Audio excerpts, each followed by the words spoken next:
I found my adopted daughter living in her car, pregnant at 19, sleeping under a pile of old coats in an abandoned parking lot. When she saw me through the window, her face did not show relief. It showed pure terror. She screamed at me, told me to leave, said I was never her real family anyway. The same words my other daughter had quoted to me over the phone 3 days earlier. The call that told me this girl I raised had stolen from our family business and disappeared. But something was wrong. If she had stolen all that money, why was she living in a car? Why was she screaming at me with tears running down her face? And why did she look more terrified than angry? Someone was lying to me. The question was, who? And I was not going to stop until I knew the truth. My name is Linda, and this is my story. We are creating a community of people who know that our best chapters can happen at any age. Now, back to the story. I was drinking coffee on the terrace of my farmhouse in Provence, France, when my daughter called to tell me the girl I raised was a thief. The phone buzzed against the iron table. Video call. Megan's name on the screen. I tapped the green button. Her face filled the frame. Red eyes, mascara-smudged hair hanging loose instead of pulled back the way she wore it to work. She was alone. "Mom!" Her voice cracked. I set my cup down. "What happened?"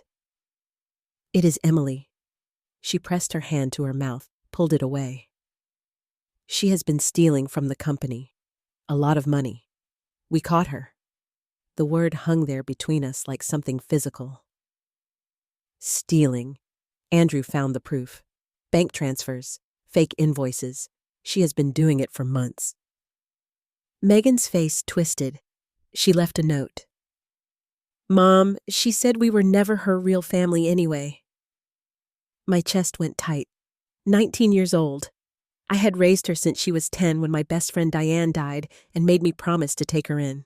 The girl who labeled her notebooks by color, who asked before borrowing anything even after 9 years in our house. That does not sound like her.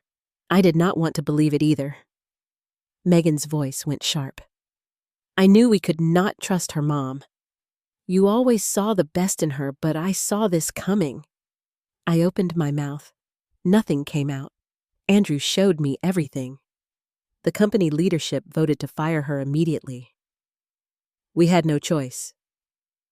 Megan wiped her face with the back of her hand. She cleaned out her apartment and disappeared. Andrew, my son-in-law, the man my husband Robert had trained from nothing. The CFO who ran the financial side of our textile mill. Where is she now, I do not know. Gone. Megan leaned closer to the camera. "I am sorry, Mom. I know you loved her, but she used that. She used all of us." The sun was warm on my shoulders. A church bell rang somewhere in the valley below. Everything looked the same as it had 5 minutes ago, but nothing was. I need time to think, Of course. Stay in France. Take your time. Andrew and I will handle everything here. The screen went dark. I sat there holding the phone, staring at the lavender fields stretching out below the terrace. My coffee had gone cold. Never her real family. No. Those words did not belong in that girl's mouth. They triggered something in my head. A memory sharp enough to cut. The hospital room had smelled like disinfectant, and something sweet trying to cover it up. Diane was dying. My best friend of 30 years, the woman who had been maid of honor at my wedding, who had held my hand through my father's funeral, who knew every secret I had ever kept. 6 months of cancer treatments that stopped working. Her face was gray against the white pillow. Machines beeped in that steady rhythm that makes you want to scream. She had gripped my wrist. Her nails dug into my skin. Emily does not have anyone else. My sister has been dead 10 years. No cousins, no grandparents. Her voice was barely a whisper. They will put her in the system, Linda, foster care. She is 10 years old, and she will disappear into the system. I know. Promise me. Raise her like she is yours. I had looked at the girl standing in the corner. 10 years old, with her backpack still on because she had come straight from school. Her face was blank the way children's faces go when they are trying not to understand what is happening. I promise. Diane died 3 days later. The girl moved into our house the following week. She stood in the doorway of the guest room holding a garbage bag with her clothes inside and asked if she was allowed to put her things in the dresser. "This is your room now," I told her. "You can put your things wherever you want." She nodded, set the bag down. Then she sat on the edge of the bed and cried without making a sound. That was her. Quiet, careful, grateful to the point of breaking. 9 years in our family. She called me Mom. She worked at the mill in the finance department, learning the business from the ground up. She sent me photos of new fabric samples asking which colors I liked best. And now Megan was telling me she had stolen money and left a note saying we were never her real family. The coffee cup sat on the table in front of me, the handle chipped from years of use. I picked it up and poured what was left into the terracotta pot beside my chair. Something was wrong. Not wrong with Megan. She had sounded genuinely devastated. Angry, yes, but also hurt in that specific way that comes from feeling betrayed by someone you trusted. But the story itself did not fit. Theft and cruelty were not in that girl's nature. She had spent 9 years trying to earn her place at our table. She would not throw it away like that unless something had changed. Unless something had pushed her to a breaking point I had not seen from 4,000 miles away. I thought about why I was in France in the first place. My husband Robert had been sick for years before he died. Parkinson's that got worse every month until he could not feed himself, could not walk, could not remember who I was half the time. I had been his caregiver through all of it, bathing him, turning him in bed so his skin would not break down, watching him fade piece by piece. When he finally died, I did not have anything left. This farmhouse, this whole French dream, it had been ours, something we had planned for retirement. Sunday mornings in bed talking about terracotta roofs and vineyards, and coffee on a terrace overlooking hills that went gold in the morning light. He never made it. I came anyway because not coming felt like another promise broken. But I had also come because I was exhausted down to my bones. I had handed the mill over to Megan and Andrew. I had told myself they were capable, that they would take care of the girl, that I could finally rest. I had left them in charge of everything. And now, she was gone. I stood up. The iron chair scraped against the tile.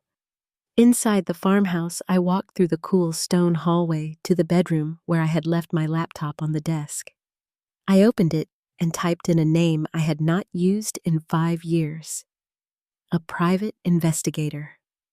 Discreet, expensive, the kind who did not ask questions. I sent an email. Find Emily Parker.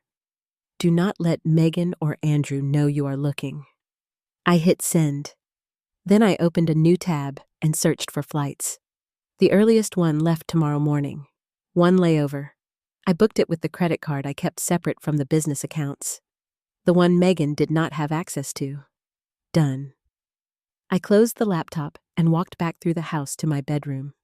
In the closet, I pulled out the suitcase I had not touched since I had arrived 2 years ago. I packed without thinking. Underwear, shirts, the black pants I had worn to my husband's funeral because they still fit. On the desk was a photograph in a silver frame. My husband Robert on the left, his arm around my shoulders. Diane on the right, laughing at something I had said while taking the picture. Between us, 10-year-old Emily smiling that careful smile she had back then, the smile that said she was not sure if she was allowed to be happy yet. I wrapped the frame in a sweater and tucked it into the suitcase. My phone buzzed, a text from the investigator. On it, we will have preliminary info within 24 hours. I typed back, thank you. Outside the bedroom window, the Provence hills were still gold. The church bells rang again. Everything looked peaceful, but I knew something was wrong. Megan had always resented the girl. I had seen it for years. The tight jaw when she got an award at school. The small comments at dinner that were not quite jokes. Things like, must be nice to be the favorite. Or, Mom has so much more time for you than she ever had for me. It was not entirely wrong. When Megan was young, I had been building the mill with my husband 14-hour days, weekends at trade shows. I had missed recital forgotten lunches, come home too tired to ask about her day. By the time Diane's daughter arrived, we had hired managers. We had systems. I had time, and the girl had needed me in a way Megan never seemed to. Or maybe Megan had needed me just as much, and I had been too busy to see it. Either way, Megan had grown up jealous. I had known that. I had tried to manage it, but I had also been tired, and managing other people's feelings is exhausting when you're 70 years old and have just buried your husband. So I had left. I had gone to France. I had trusted my daughters to figure it out. I zipped the suitcase closed. My instincts were screaming. The girl I knew would not steal. She would not run. And she definitely would not leave a note saying we were never her real family. She had spent 9 years terrified of being sent away. She would never walk away on her own, which meant something else was happening. Something I could not see from France. I did not know what yet. I did not know who was at fault, but I was going to find out. I picked up the photograph one more time. Diane's face looked back at me from behind the glass, her hand on her daughter's shoulder.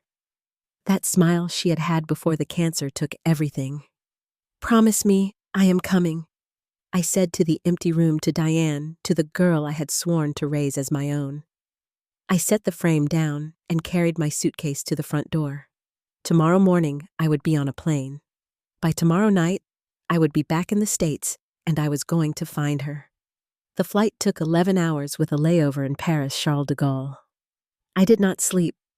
I sat in the window seat with my phone in my lap, watching the screen for updates from the investigator. Nothing until we landed. I turned my phone off airplane mode while everyone else was still gathering their bags from the overhead bins. The message came through immediately. Found her. Sending location now. A pin dropped on a map. Industrial area on the east side of Greensboro, 20 minutes from the airport. A place where textile suppliers used to have warehouses before everything moved overseas. I knew the neighborhood. Empty lots, chain-link fences, nothing there anymore except concrete and weeds. I texted back, thank you. Send the bill to my personal account. Then I deleted the messages. I did not go to the family estate. I checked into a hotel downtown. A small place that did not ask questions when I paid cash. The room was clean but generic. Beige walls, polyester bedspread, a painting of a lighthouse that could have been anywhere. I set my suitcase on the floor and sat on the edge of the bed staring at the map on my phone, the blue dot marking where she was. My hands were shaking. I left the hotel and got into the rental car I had picked up at the airport. I plugged the address into the GPS. 23 minutes. The roads got emptier the farther I drove. Strip malls gave way to closed storefronts.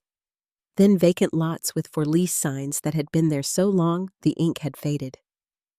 The GPS told me to turn left into an industrial park that looked like it had been abandoned for years. Cracked pavement, rusted dumpsters, a chain-link fence with a gate hanging off one hinge. And in the back corner of the lot, under a tree that had pushed through the asphalt, a car. I pulled in slowly. My tires crunched over broken glass. The car was a sedan with some rust along the bottom of the doors and a back bumper that did not quite match the paint. The windows were fogged from the inside. I parked 20 feet away and turned off the engine. For a moment, I just sat there. My heart was pounding so hard I could hear it in my ears. Then I opened the door and got out. The air smelled like oil and wet concrete. Somewhere in the distance, a dog was barking. I walked toward the sedan, my shoes loud against the pavement. As I got closer, I could see movement inside, someone shifting under a pile of fabric. I stepped up to the driver's side window and knocked gently. The pile moved. A face appeared. It was her. Dark circles under her eyes, hair pulled back in a messy ponytail, wearing a sweatshirt that looked 3 sizes too big and pregnant. The curve of her belly was visible even under the loose fabric. My breath stopped in my chest. She blinked at me through the glass. For 1 second, her face went soft. Relief. Recognition. Then it twisted into something else. Terror. She scrambled back against the passenger door, shaking her head. I knocked again, softer this time. "Emily, it is me. Open the door." "No." Her voice was muffled through the glass. "Go away, please. I just want to talk. I do not want to talk to you." She was crying now, tears running down her face. "Just leave me alone. I am not going anywhere until you tell me what is happening." She pressed her hands against the window like she was trying to push me away through the glass. "You do not understand. You cannot be here." "Then help me understand." "I cannot." Her voice broke.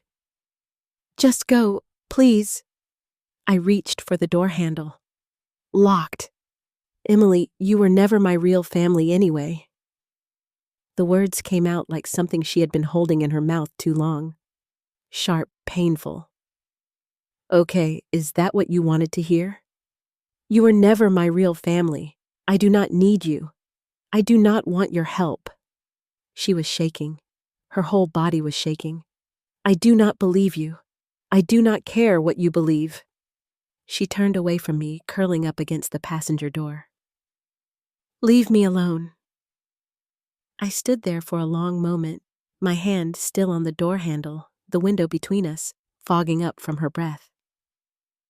"I am not giving up on you," I said quietly.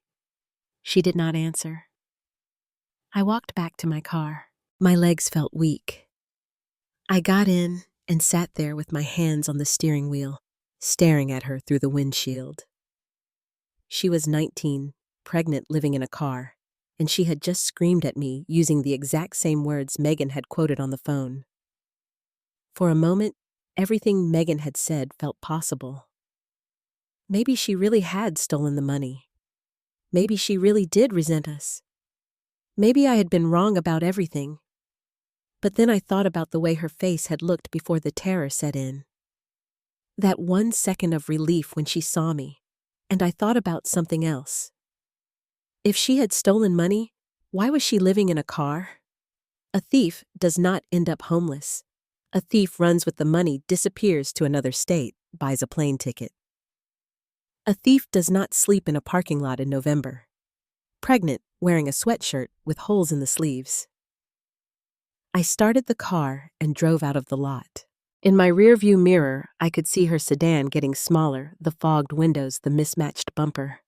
My daughter was living in a car, and she was too terrified to let me help her. Not angry, terrified. The drive back blurred together. I was not paying attention to the road. I was thinking about Megan, about the bitterness in her voice when she had called me in France. I knew we could not trust her mom. I had always known Megan resented the girl. I had seen it for years, but told myself it would fade with time. I was remembering a night about a year after the adoption. We had had a small celebration dinner for Emily's college acceptance letter. Nothing fancy, just the 4 of us at the kitchen table. Megan had barely said 2 words through the whole meal. When I had asked her to pass the salt, she had done it without looking up. Later, I had heard voices from my husband's study. The door was cracked open. "You have all this time for her now." Megan's voice, quiet but sharp. Where was that when I was growing up? My husband had said something I could not hear. "I am happy for you, Dad. Really, it is wonderful that you finally get to be the parent you always wanted to be. Better late than never, right? The sarcasm in her voice had been thick enough to cut. I had walked away before I heard the rest. I had not known what to say, how to fix it. So I had done nothing. And now, 9 years later, I was wondering if that nothing had grown into something I could not see.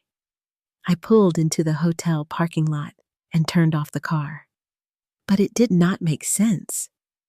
If she had stolen money, why was she living in a car? That question kept circling back. I sat there for a long time, trying to make the pieces fit. They would not. Finally, I pulled out my phone and called Megan. She answered on the second ring. "Mom, are you okay? I am back in the States." Silence. "Then you are here. When did you get in?" "This morning. I could not stay away." "Oh, Mom." Her voice softened. "I am so sorry. I know this is hard. I want to come home." "Of course." "Yes, come to the house. Andrew and I are both here." I closed my eyes. "I will be there in an hour. Drive safe. I love you. I love you too." I hung up and drove north toward the estate, the house where I had raised both my daughters, where my husband had died in the downstairs bedroom because he could not make it up the stairs anymore. The gates were open when I arrived. I drove up the long driveway. The house looked the same. Big gray stone, ivy growing up the east wall. I parked and got out. The front door opened. Megan stood there in jeans and a sweater. She looked tired. "Mom." She came down the steps and hugged me. I hugged her back. Behind her, Andrew appeared in the doorway, tall graying at the temples, wearing a button-down shirt. "Linda." He shook my hand. "I am so sorry you are dealing with this." His grip was firm. His eyes were steady. He looked exactly like the man my husband had trusted. "Come inside," Megan said. I followed them into the house. The entry hall was exactly the same. Hardwood floors, the grandfather clock in the corner, the smell of lemon polish and old wood. I sat at the kitchen table while Megan made tea.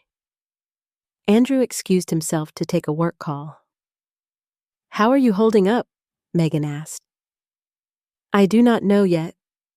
The kettle whistled. She poured the water. I sat there, my hands folded in front of me, and thought about the girl in the car, about the terror in her eyes. Something was very wrong. I just did not know what yet or who was lying, but I was going to find out.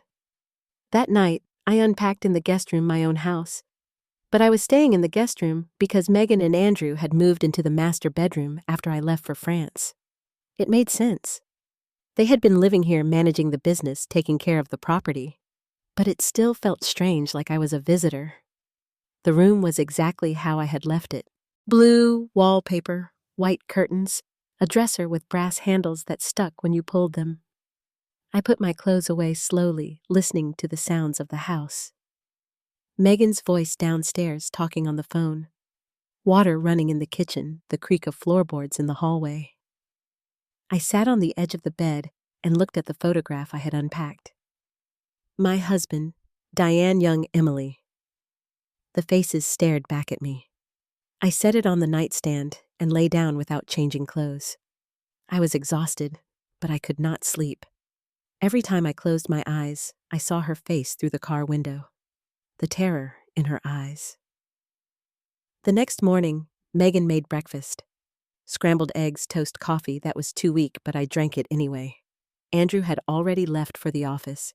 "Early meeting with suppliers," Megan said. We sat across from each other at the kitchen table, the same table where we had eaten thousands of meals as a family. "I am glad you are here," Megan said. "I did not want to go through this alone. I am glad I came. She pushed her eggs around her plate. I keep thinking about all the signs I missed. She was always so quiet, so careful. I thought she was just shy. She looked up at me, but maybe she was hiding things the whole time. Maybe you gave her everything, Mom.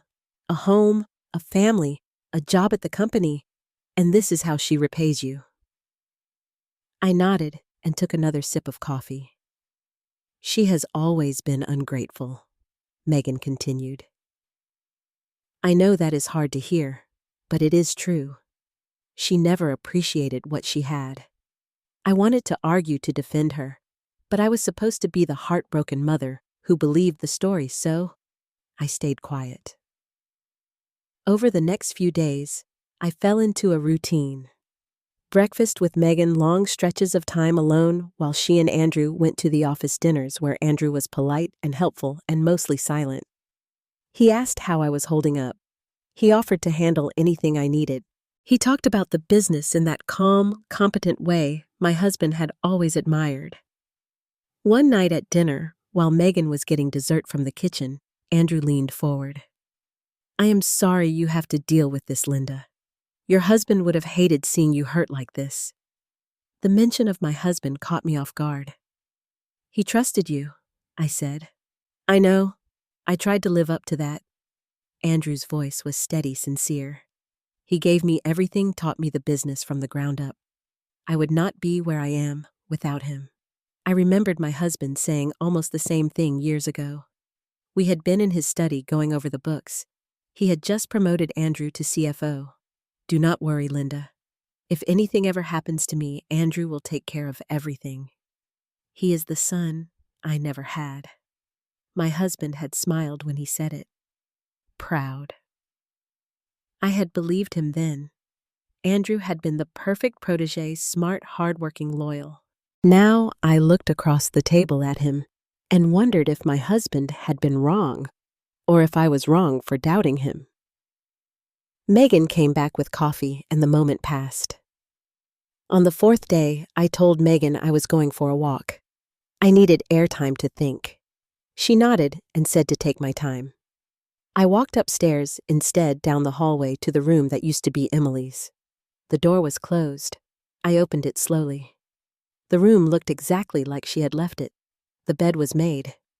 Books were stacked on the desk. A sweater was draped over the back of the chair. It did not look like the room of someone who had run away. It looked like someone had just stepped out for a moment and would be back soon. I walked to the desk, opened the drawers one by one. Pens, notebooks, a stapler. In the bottom drawer, textbooks, corporate finance, accounting principles, business management. She had been studying, learning, building a future. I closed the drawer and moved to the closet. Most of her clothes were still there. A winter coat, jeans folded on the shelf, shoes lined up on the floor. If she had really run away, why had she not taken more? I knelt down and looked under the bed. Dust, a box of old magazines, and something else. A small book with a blue cover. I pulled it out. Learn to Draw. A beginner's guide. The cover was worn at the edges. I opened it. The pages were filled with pencil sketches, not the exercises from the book. Personal drawings, a crib, simple lines but careful, like she had drawn it over and over until she got it right.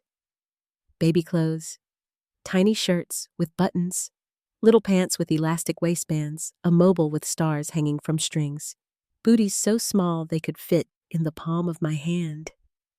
I sat back on my heels, the book open in my lap.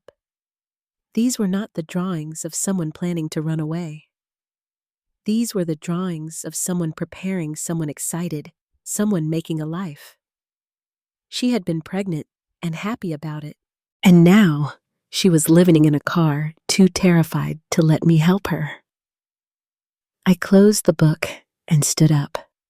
My hands were shaking. Something was very, very wrong. A thief does not draw pictures of baby clothes. A thief does not leave her winter coat behind. A thief does not study corporate finance textbooks and plan a future at the family business. Someone had driven her out. Someone had made her so afraid that she would rather live in a car than come home. I tucked the drawing book under my arm and left the room. Downstairs, I heard Megan moving around in the kitchen. I went straight to the guest room and closed the door behind me. That night, after Megan and Andrew went to bed, I sat in the guest room with my phone. I scrolled through my contacts until I found the name I was looking for. Gerald Porter, forensic accountant, I had worked with 15 years ago when we had a supplier trying to inflate invoices. Retired now, but still consulting on complex cases. I sent him a text. Need your help. Confidential. Can you audit company financials? Possible irregularities. The response came 10 minutes later. Of course. Send me access credentials. This stays between us. I replied with the account information and passwords I still had from before I left for France. Report only to me. No one else can know. Done.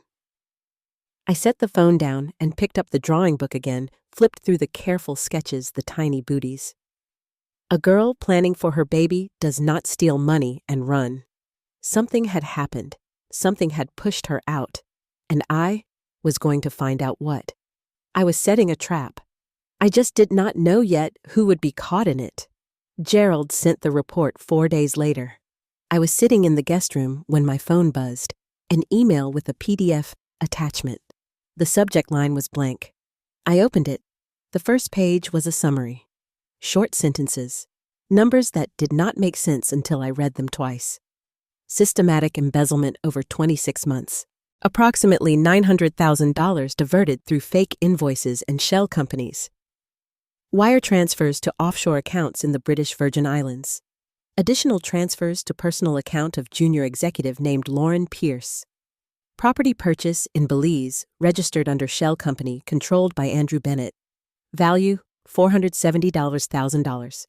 Evidence of fabricated documentation implicating Emily Parker in theft of $45,000. Digital trail shows documents created on Andrew Bennett's office computer. One-way airline tickets to Belize City, Belize. Departure date, December 12th. 2 passengers. I set the phone down. My hands were shaking. I read it again, then a third time. Andrew had stolen $900,000 from the family business. He had bought property in another country.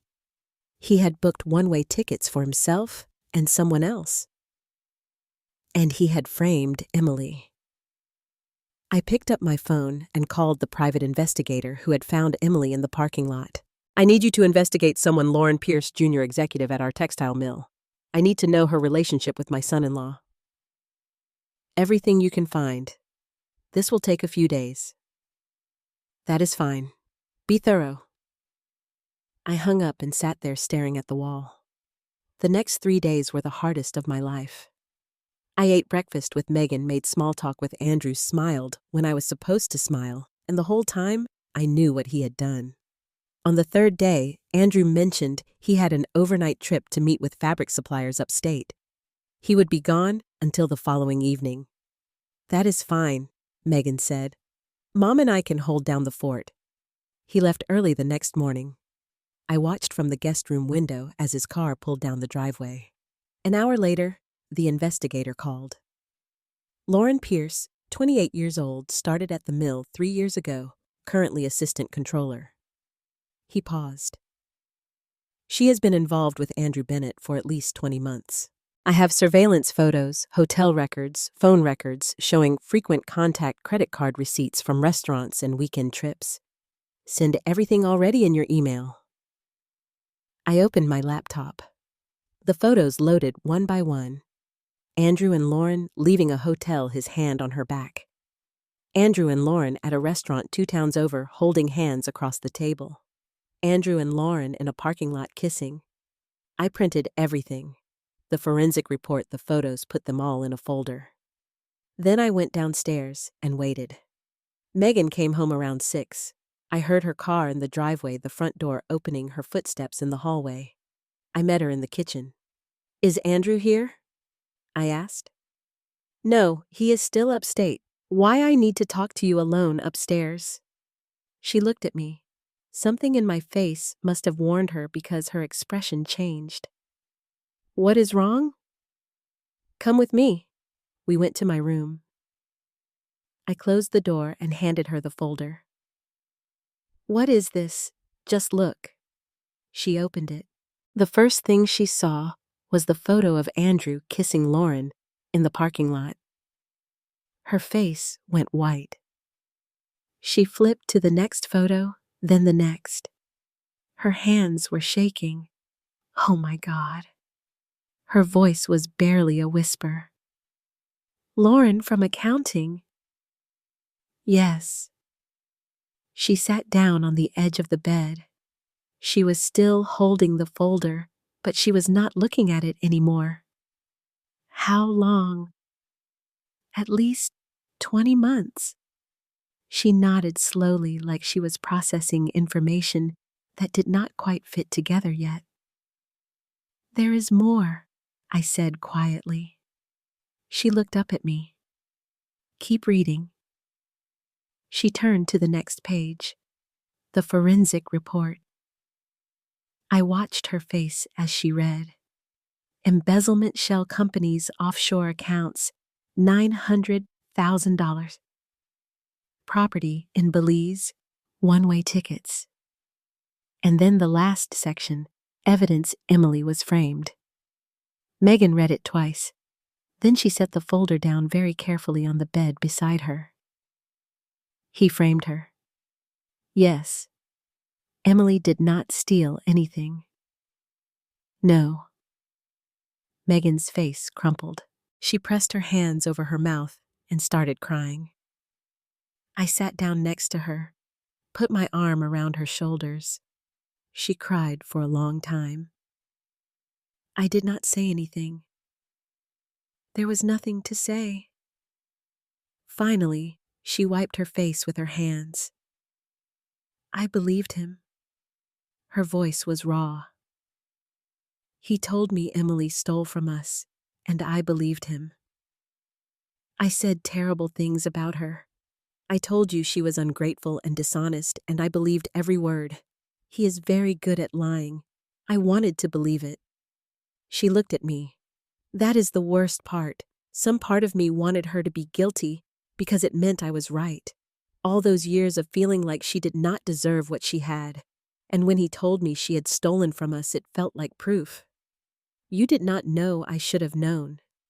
She picked up the folder again, stared at the ticket information. He was going to leave me take all that money and just disappear with her. Yes. Megan stood up. Where is she? Emily, where is she? Still in the car. The industrial lot. Take me to her right now. Megan, I need to see her. I need to tell her I'm sorry. I looked at my daughter, at the devastation in her eyes, the guilt. Okay. We left through the back door, got in my car, and drove across town without speaking. The lot looked the same. Gray concrete rusted dumpsters, her car parked in the back corner under the tree. I pulled up next to it and turned off the engine. Emily was awake this time, sitting in the driver's seat with a book open on her lap. She saw us, and her face went tight with fear. Megan got out. I stayed back. This needed to be between them. Megan walked to the driver's side window, knocked gently. Emily did not move. Please, Emily, Megan said, her voice cracked. I know you are scared, but I need you to hear me. Emily stared at her through the glass. I am so sorry. Megan was crying again. I said terrible things to you.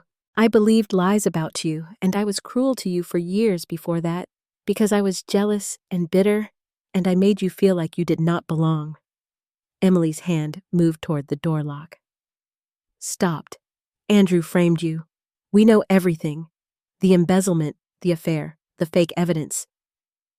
Megan pressed her hand against the window. You did not do anything wrong, and I am so sorry. I did not believe you."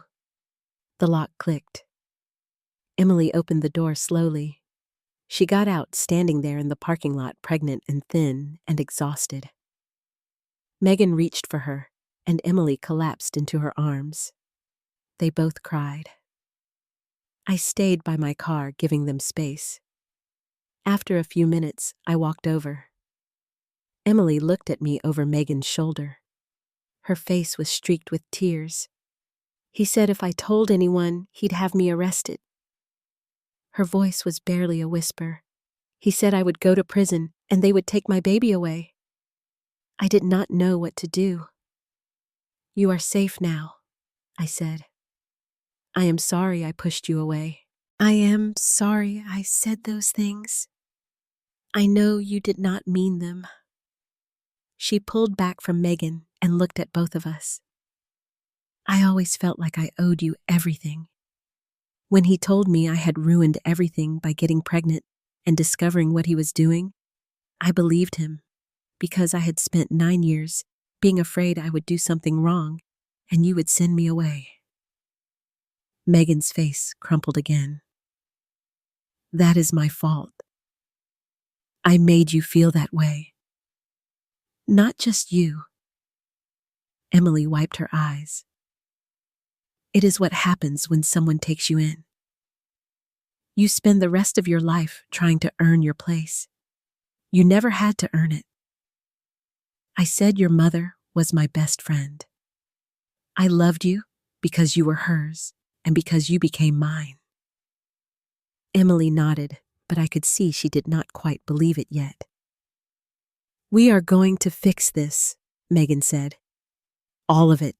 Andrew is going to pay for what he did." "How?" "We are going to trap him," I said. "And then we are going to have him arrested." Emily looked between us. "What do you need me to do?" "First, you are not staying in this car another night," Megan said. "We are taking you somewhere safe." "Where?" "A hotel. Somewhere Andrew does not know about. You will stay there until we have him arrested." Emily hesitated. "Okay." We got her things from the car. It was not much. Some clothes, a blanket, the book she had been reading. She got in the back seat. Megan sat next to her. I drove to a hotel on the other side of town, a nice place, clean, safe. We checked Emily in under my name and paid cash. Got her a room on the 3rd floor with a view of the parking lot. "Order room service," I told her. "Get some rest. We will call you tomorrow when we have a plan." She nodded. Megan hugged her one more time before we left. In the car, on the way back, Megan stared out the window. "We need a lawyer," I said. "Thomas Reed, he has handled everything for the company for 20 years. Call him." Megan pulled out her phone. It was almost 9 at night, but she dialed anyway. Thomas Reed answered on the 3rd ring. "Megan, everything okay?" "No, we need your help. It is urgent. What happened?" "Andrew has been embezzling from the company. We have proof. We need to have him arrested." Silence then. "Can you come to my office first thing tomorrow morning? Bring everything you have. We will be there at 8. I will see you then." She hung up. We sat in the driveway for a moment before going inside. The house was dark, empty. "What happens now?" Megan asked. "Now we set the trap." Thomas Reed's office was on the 3rd floor of a brick building downtown. We arrived at 8 the next morning. Megan and Emily stayed at the hotel. The receptionist showed us into a conference room. Thomas Reed was already there. 60-some gray suit, reading glasses hanging from a chain around his neck. "Sit down," he said. "Show me what you have." Megan handed him the folder. He read through everything slowly. The forensic report, the photos, the offshore account, details, the plane tickets. When he finished, he set it down and looked at us over his glasses. "This is solid. Very solid. Have you contacted the police?" "Not yet," I said. "We wanted to talk to you first." Good. He pulled out a legal pad and started writing. Here is what we are going to do. We will coordinate with the district attorney's office. They will assign detectives. We will arrange a meeting. Get Andrew into a room where he thinks he is safe. Then we spring the trap. How long will that take? Megan asked. I can have detectives here this afternoon. We will need Emily to give a formal statement about the threats. Then we set up the meeting for tomorrow evening. Tomorrow, Megan's voice was tight. The faster we move, the less chance he has to run. Thomas Reed looked at her. Can you act normal around him for one more day? She nodded. Yes, good. Do not let him suspect anything. If he gets spooked, this all falls apart. We left the office an hour later. Thomas Reed was already on the phone with the DA. In the car, Megan sat with her hands in her lap, staring straight ahead. Are you okay? I asked. He came home last night from his trip. Her voice was flat. I was in bed pretending to be asleep when he got in. He kissed my forehead, told me he loved me. She turned to look at me. I wanted to scream. One more day. I know. I drove her back to the house. Andrew's car was in the driveway. Call me if you need anything, I said. She nodded and got out. I watched her walk up to the front door. She straightened her shoulders before going inside. Playing the part. That afternoon, I picked Emily up from the hotel. We drove to the police station where 2 detectives were waiting. A man and a woman, both in plain clothes. They took us to a small room with a table and a recording equipment. We need you to tell us everything the woman said. Her name was Detective Erin Carter. Start from the beginning. Emily looked at me. I reached across the table and took her hand. It is okay, I said. Tell them. She took a breath. I work in the finance department. About 2 months ago, I noticed some irregularities in the accounts. Invoices that did not match up payments to suppliers I had never heard of. Her voice was quiet but steady. I started digging. I found wire transfers, fake companies' money disappearing. What did you do? Detective Erin Carter asked. I went to Andrew. He is the CFO. I thought maybe there was an explanation. Maybe I was missing something. She paused. He told me I was right to come to him. He said he had been investigating it too. He asked me not to tell anyone else until he figured out who was responsible. And then a week later, I found out I was pregnant. I told Megan, my sister. I was excited and scared. Her voice cracked. She must have told Andrew. The next day, everything changed. He pulled me into his office and closed the door. He said I had ruined everything, that I was irresponsible and stupid. Then he showed me documents, bank records, transfers with my name on them. He said I had been stealing from the company and he had proof. I squeezed her hand. He said if I told anyone, he would have me arrested, that I would go to prison, and they would take my baby away. He said no one would believe me over him, that I was just the adopted daughter who had never really belonged. She wiped her eyes with her free hand. He sent me text messages repeating the threats. I saved them. I was too scared to delete them. She paused, so I left. I did not know what else to do. The detectives asked more questions. Emily answered all of them. It took 2 hours. When we were done, Detective Erin Carter shut off the recorder. You did the right thing, she said. We have everything we need. Back in the car, Emily leaned her head against the window. What happens now? She asked. Now we trap him. How? Tomorrow evening, Thomas Reed will call Andrew. Tell him I want to meet about the business, financial concerns. Andrew will think everything is fine. He will show up, and we will be waiting, all 3 of us. Yes. She was quiet for a moment. I am scared. I know, but you are not alone this time. I took her back to the hotel, made sure she ate something. Then I drove home. That night, I called Megan. How are you holding up? He is downstairs watching television like nothing is wrong. Her voice was strained. I keep thinking about how many times he has lied to my face, how many times I believed him. Just until tomorrow night. We need him to feel safe. I know. Can you do it? Yes. She sounded more certain this time. I can do it. The next morning, Thomas Reed called Andrew at his office. I was standing next to Thomas Reed when he made the call. We had it on speaker. Andrew, it is Thomas Reed. I need to schedule a meeting with you and Linda tonight at 6 in the boardroom at the mill tonight. Andrew sounded surprised, but not suspicious. What is this about? Linda wants to discuss the company's future, some financial concerns she has. She specifically asked for your professional opinion on how to proceed. Of course I will be there. See you at 6.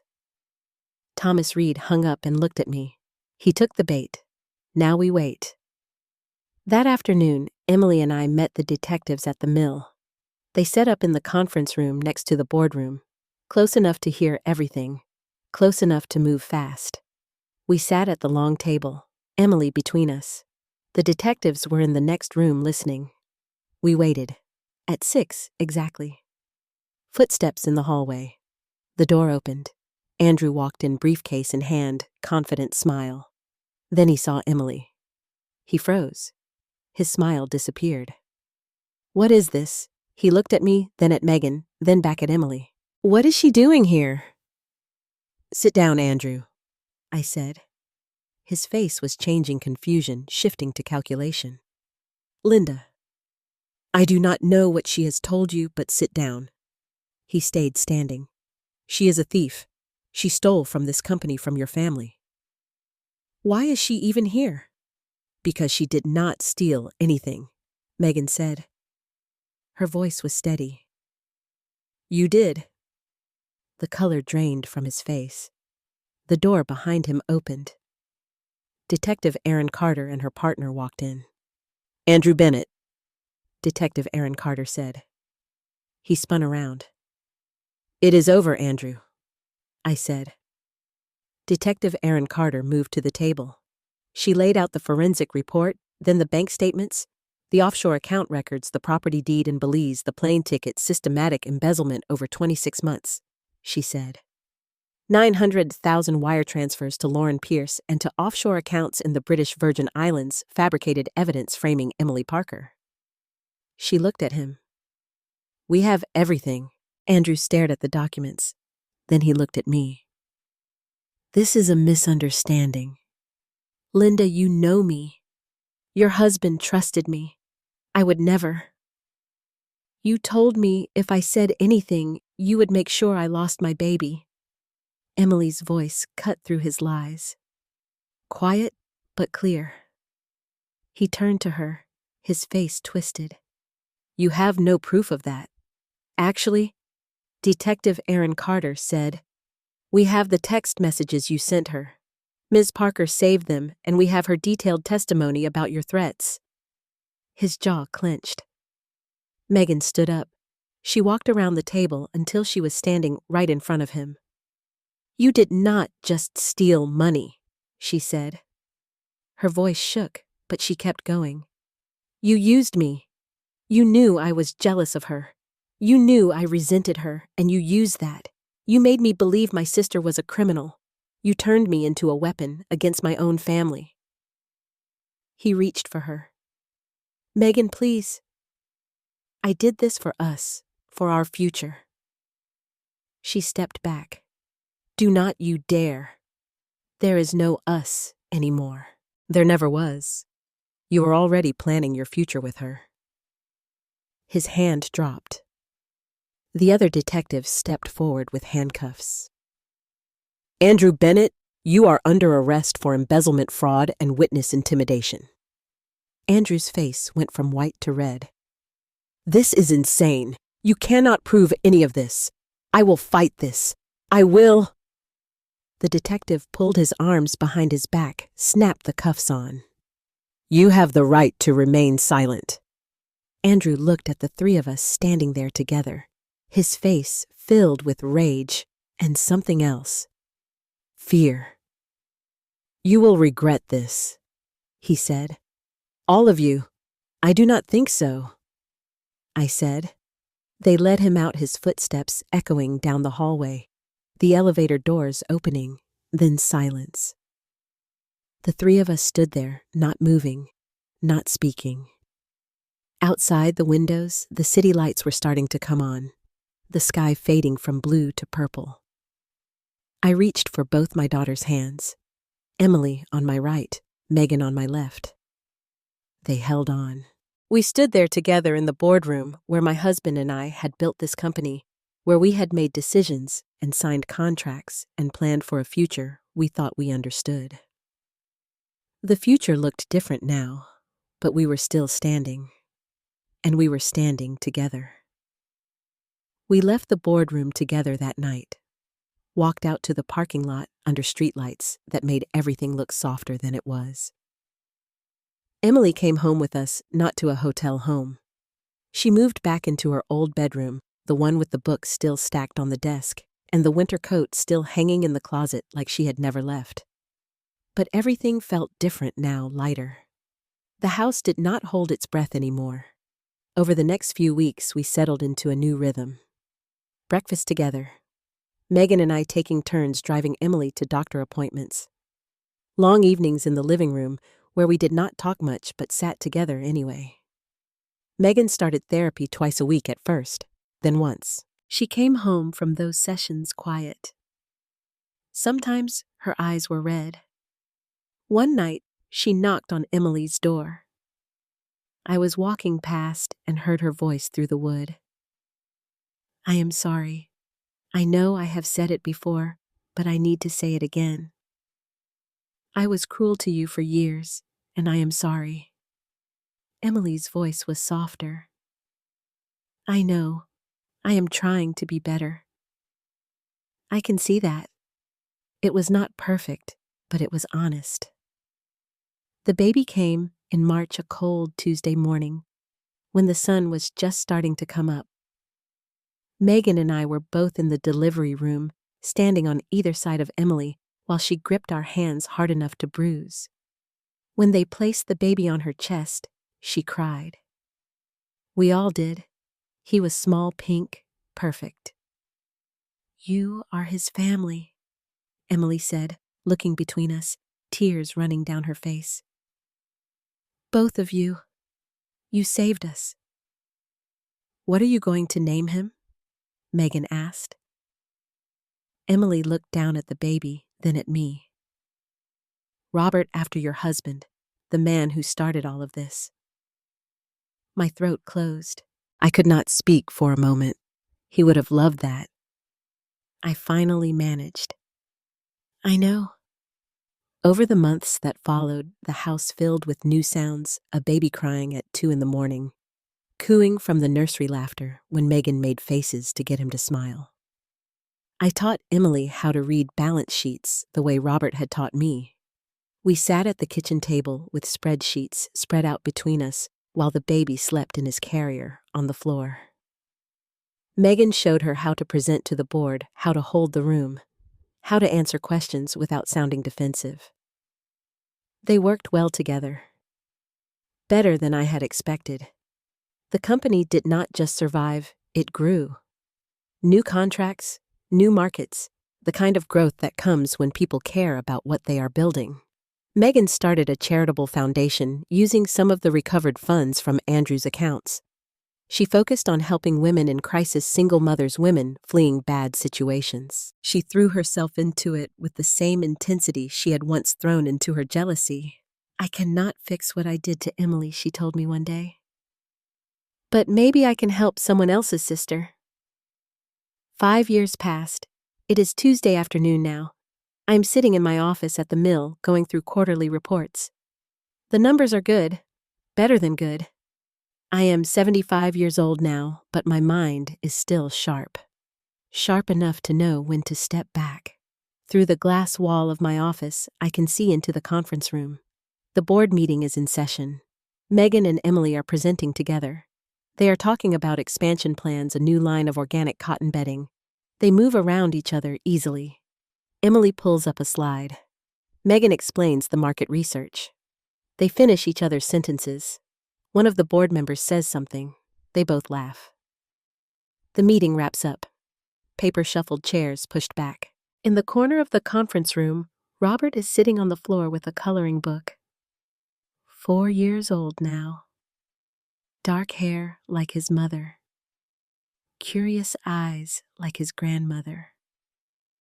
Robert, he sees Emily and scrambles to his feet, runs to her. Megan scoops him up first, spins him around. He giggles, that high, bright sound that children make when they are purely happy. Emily joins them, puts her arms around both of them. They stand there together, a little family within the bigger one. And I watch from my office with tears in my eyes. On my desk is the photograph. Robert, Diane, young Emily. I pick it up and run my thumb along the edge of the frame. Robert and I built this company from nothing, poured everything we had into creating something that would last beyond us. I always assumed the legacy would pass through blood, that Megan would inherit it because she was ours. That family meant DNA and birth certificates and legal ties. But I was wrong. True legacy is not written in bloodlines. It is not about who gave birth to whom or whose name is on what document. It is forged in the fires of forgiveness. It is built through second chances and hard conversations that you would rather not have. It is passed on through the kind of love that chooses to stay when leaving would be easier.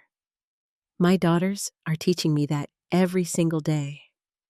Emily, who I promised to love as my own and discovered I already did. Megan, who I thought I had lost to bitterness, but found again on the other side of her anger. Little Robert, who carries his grandfather's name and his great-grandmother's eyes, and belongs to all of us. Through the glass, Emily looks up and sees me watching. She smiles, waves. I wave back. The company will be theirs soon. Megan running the foundation, Emily running operations. Me stepping back into the role of advisor grandmother, the one who built it, but knows when to let go. I set the photograph back on my desk. Robert would be proud, not just of the company, or the numbers, or the legacy we built.